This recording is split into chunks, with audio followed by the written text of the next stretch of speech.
been schools, there has been bullying. Nowadays, we're all familiar with the term. Whenever we hear it, we picture a kid being hit, kicked, and embarrassed, laughed at by their peers. However, in this talk, I'm not just going to talk about its results. I'm going to try and discover what is causing it, or how it works, so one day we might be able to stop it. Part 1. The adult effect. Let's begin with one of the lighter versions of bullying. If you are, or have been a kid, you might have been able to see this situation in action. Imagine you're in a team. One of you, usually the leader, decides everyone to do something bad to another person. What we call the weaker link of the team. Now, if you're not the weaker link yourself, you're obliged to agree in order, not to become the weaker link. And usually this bad thing is kicking them out of the team. It really can be anything. So, at the end, their parents come and start shouting to the entire team.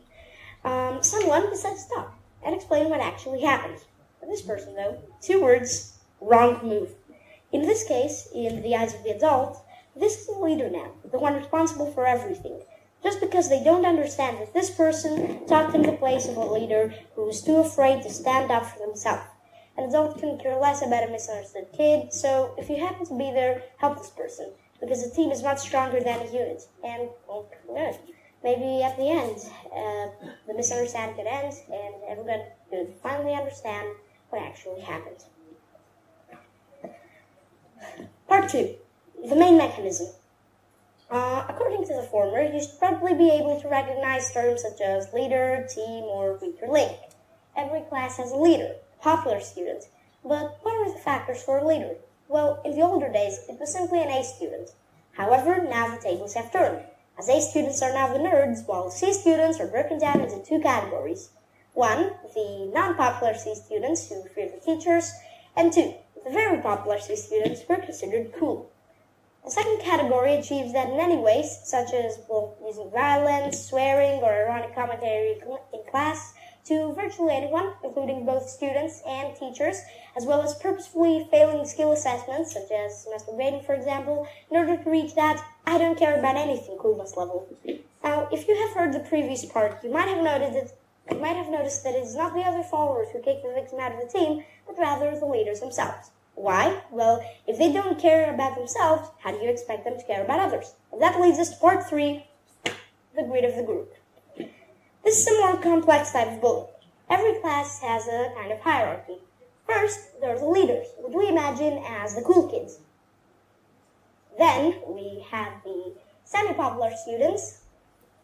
Later, there are the followers. And, of course, at the bottom, there is the weaker link and the outcasts.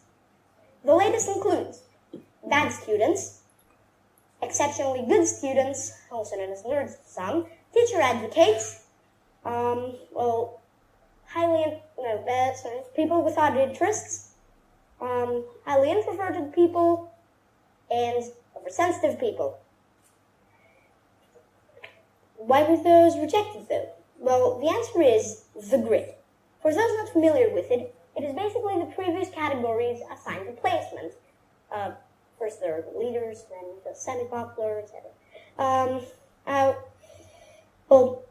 The popular students drag their friends, the semi-cool, up the leaderboards. And, these already create a popularity grid by themselves.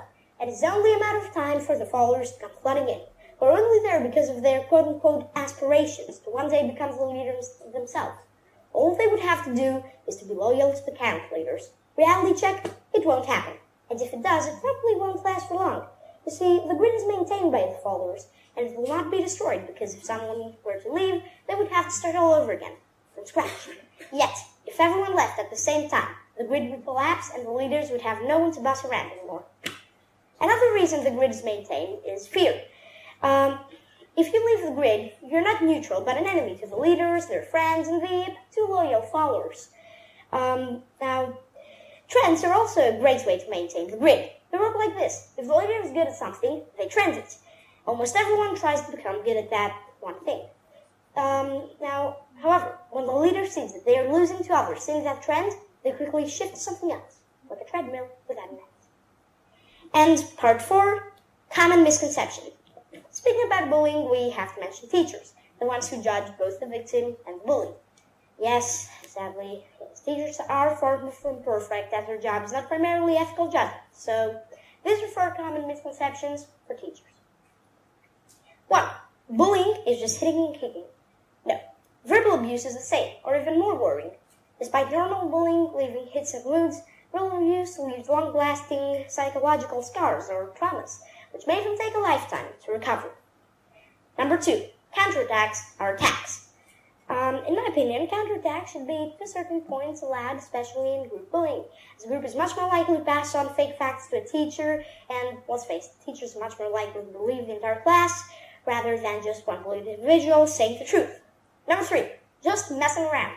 First, assuming that kids are just friends messing around with each other, find out more about the situation. The truth might be a lot deeper than you may think. And misconception number 4, misinformation. Many bullies can employ tactics such as fake crime or little Jesus impressions in order to fool a teacher, make them think that the victim is the bully and the bully is the victim. And of course, this is much easier when the victim counterattacks. My point with this presentation was that if we know what we're fighting against, we have a chance of beating it. Bullying works just the same. Shocking images and videos may help, but they won't really change the mind of a bully.